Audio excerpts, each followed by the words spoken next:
Bai, esea ez, ni 11 urtein sartu nintzen hemen, gora bidean, da jabein hor sartute bakoitzen ametsan nik uste lehen taldea jatzi dela. Esea infantil, juvenil, kadete, pasagorrik jozula eta gorra dela.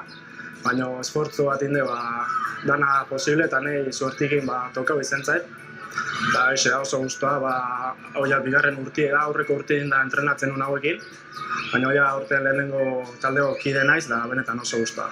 Hasieran sartu zenin ez dezu sinisten gorra joko zeani, baina urtik aurra junala, zeurire konfiantza geixo emateizu ez, ondo hain egiten gauze, eta ez dana posible da horrak gora jatzie, eta denborik esateu, burruka inbarrezula, bide zai gala, baina ez iso gotaiez gora jaunak ezu.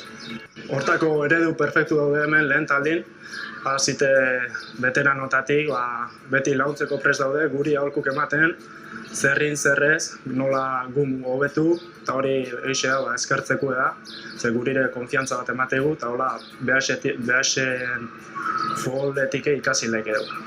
Bigarren ametsa ez, esango nuke, aurten 3 kompetizio dauzkeula, eta bat beha Europa dela, eta hori niretza realeko kide izetie amets bada, eta Europan jokatzie beste ametsa esango nuke ez. Baki zaila izango dela, baina dano gaukin daude, ilusixokin, eta burrukai ez ni uste aurra hilaik edula. Zan zen beti alkarrekin jokatzen egon geha, ni 2 urte eman ditu zan zen, eta oso laun honak ingea, eta holako kidik ekipu neukitzi erosotasun puntu bat emateu, eskertzeko da horire ez. Eta baite esan berreku da, realak lan hona iteula, arrobisen ingurun, eta hori kontun hartu berreku da ala baita.